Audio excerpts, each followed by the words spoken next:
Historia del microscopio especular. Este fue desarrollado por el oftalmólogo alemán Richard Krüger en la década de 1930. Sin embargo, debido a las limitaciones tecnológicas de la época, su uso fue muy limitado. Posteriormente, en la década de 1960, el oftalmólogo japonés Jigetsutsu Suzuki desarrolló el microscopio especular mejorado que permitía una visualización más clara del endotelio corneal. Esta técnica se utilizó principalmente para el diagnóstico de enfermedades del endotelio, como la distrofia de Fuchs.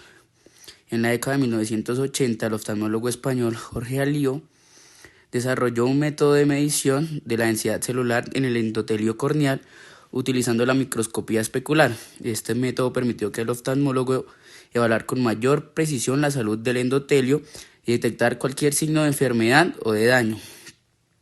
Hoy en día, la microscopía especular se utiliza para el diagnóstico y seguimiento de enfermedades del endotelio corneal, como la distrofia de Fuchs, el edema corneal y diferentes queratopatías. También se utiliza en la evaluación de pacientes que se someten a cirugías de cataratas o cirugías refractivas corneales, para determinar si tienen suficiente cantidad y calidad de células endoteliales para soportar la intervención quirúrgica. El endotelio corneal está formado por una monocapa de células hexagonales que no se reproducen y cuya función es mantener la transparencia corneal a través de la extracción de agua y regulación de pasos de nutrientes del humor acuoso hacia el estroma. Un endotelio sano mantiene la forma hexagonal y el tamaño de sus células de manera homogénea. Algunos factores como el envejecimiento, uso de lente de contacto, cirugía, etc., pueden modificar el número, tamaño y forma de estas células. Por lo tanto, se hace uso del microscopio especular. Es un microscopio óptico de reflexión en el que una rendija de luz se enfoca en la superficie endotelial de la córnea y los rayos de luz reflejados especularmente se enfocan en un plano en tiempo real.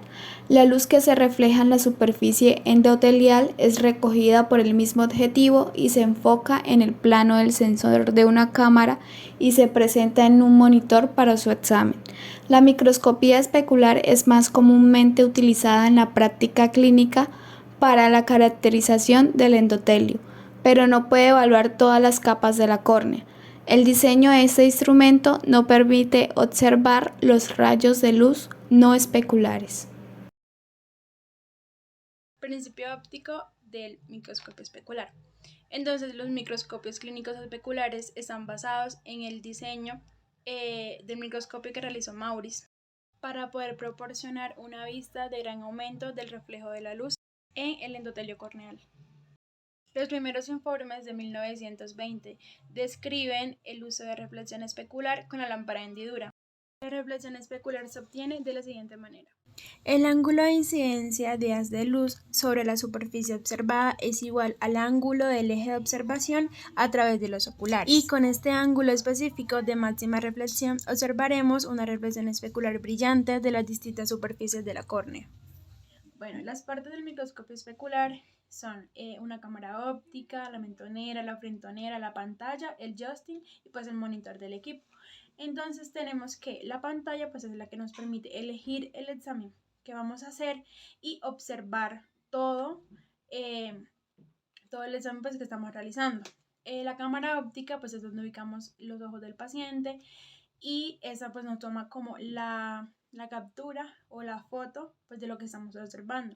El joystick es el que nos permite como mover el equipo, pues si lo queremos como hacia la izquierda o hacia la derecha, pues ese es el que nos ayuda a hacer pues todo ese tipo de cosas. Y pues el monitor es el que la parte principal del equipo. Algo también muy importante y es que pues en la pantalla es donde se visualiza absolutamente todo el examen que estamos realizando. Continuando con lo ya dicho, pues la frentonera y la mentonera es donde se ubica el paciente para que así tenga como el soporte y poder realizar el examen como. Muy bien, procederemos a hablar de algunas características y cualidades del equipo a utilizar. La Nidec CEM530 es una de las principales máquinas para llevar a cabo la microscopía especular, la cual se puede dar de forma tanto central como periférica. Asimismo, este incluye una tecnología especial de Nidec, la cual permite la captura de imágenes paracentrales, las cuales se pueden utilizar para evaluaciones morfológicas y cualitativas. es importante resaltar que esta permite ver de forma detallada la capa del endotelial y las células individuales. De igual manera, esta NIDEC tendrá la función de seguimiento automático 3D y disparo automático, los cuales darán un resultado más fácil en la experiencia de uso y un flujo de pacientes mucho más eficiente. Sus formas de medición avanzada pueden ser de punto central, punto de esquina o selección de patrón.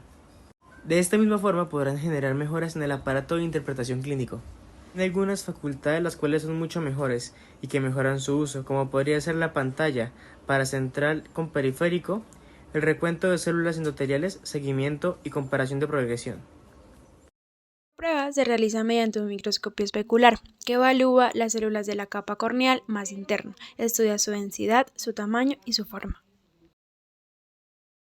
Esta técnica se basa en proyectar un haz de luz con un determinado ángulo sobre la córnea del ojo. La luz se refleja en el endotelio corneal y es recogida otra vez por el instrumento, que amplifica la zona iluminada y analiza el patrón celular, determinando así la densidad de las células en la zona de la captura. Una vez recogidos los datos, el oftalmólogo será el encargado de interpretar los resultados y transmitirlos durante la próxima visita. Algunos aspectos para tener en cuenta son la densidad celular, que es básicamente el número de células endoteliales que se calculan por conteo. Algunos de los valores normales que podemos encontrar en jóvenes va desde los 3000 a 3500 células por milímetro al cuadrado. En los adultos va desde los 2500 a 3000 células por milímetro al cuadrado. Y en los adultos mayores entre los 2000 a 2500 células por milímetro al cuadrado. El coeficiente de variación consiste en el cambio o variación del tamaño de las células endoteliales. Otro término importante es el polimegatismo, el cual consiste en la alteración del tamaño celular, y se dice que hay polimegatismo cuando el coeficiente de variación en el tamaño celular es mayor a 25%. El pleomorfismo es la alteración de la forma de la célula, y cuando va menor a 50% va a ser patológico. Los valores que arrojan los resultados van a depender de la densidad celular, que según la edad del paciente, como dijimos anteriormente, los jóvenes van desde un promedio de 3000 a 3500 células sobre el milímetro al cuadrado.